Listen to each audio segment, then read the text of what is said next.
फिर हम लोग थर्मल पावर प्लांट के लेक्चर नंबर 3 में सुपर हीटर के बारे में पढ़ेंगे।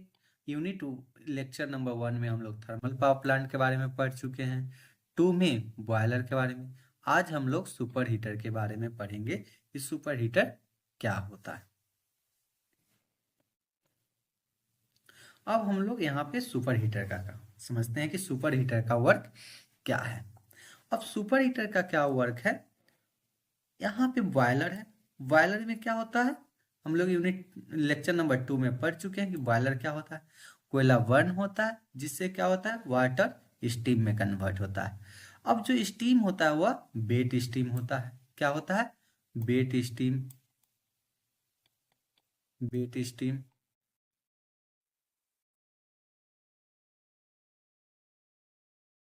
वेट स्टीम होता है और उसको कन्वर्ट कर देता है किसमें, ड्राई स्टीम में। ड्राई स्टीम में। अब ड्राई स्टीम में कन्वर्ट कैसे करता है, यहाँ से जो स्टीम आता है और यहीं से क्या आते रहता है, स्टीम में फ्लू गैसेस। फ्लू गैसेस मतलब हॉट एयर जो होता है, गैसेस, वह बॉयलर से आता है। फिर यहाँ से स्टीम आया, वो क्या हो जाता है, सुपर हीटर में हीटेड होता है, जिसके कारण से वेट स्टीम जो होता है किसमें, ड्राई स्टीम में कन्वर्ट हो जाता है। फिर यहाँ से फ्लू गैसेस निकल के इकोनोमाइजर में चला जाता है और यहाँ से जो ड्राई स्टीम होता है वो वाल्व के थ्रू टरबाइन पे। टरबाइन क्या करता है,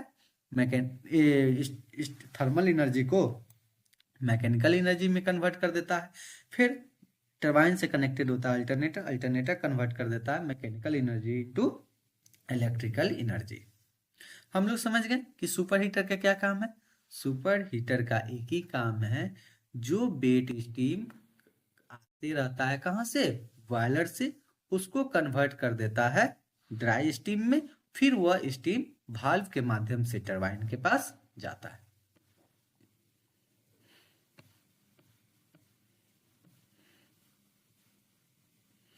अब बात करते हैं हम लोग सुपर हीटर। तो सुपर हीटर में 9 के बी यानी प्रीवियस ईयर में क्वेश्चन पूछ चुका है कि what is super heater, how boiler efficiency improve by super heater.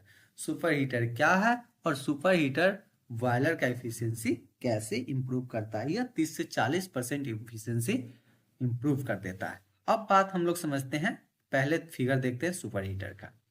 अब क्या होता है, सुपर हीटर में स्टीम कहाँ से आ रहा है, बॉयलर से आ रहा है।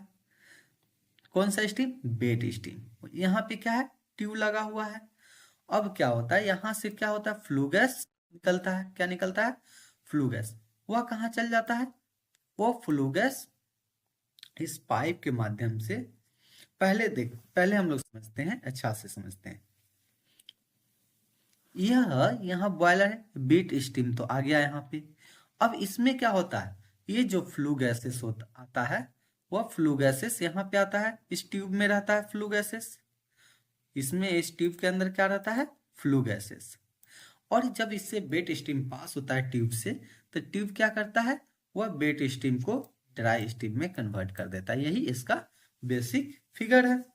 अब बात करते हैं कि सुपर हीटर होता क्या है। Steam produce by boiler is saturated, यानी सेचुरेटेड मतलब वेस्ट बेस्ट, उसमें कुछ वाटर की मात्रा रहता है, वह पूरा प्योर ड्राई फॉर्म में नहीं रहता। Super heater convert the wet steam into dry steam so it will reduce the corrosion of turbine.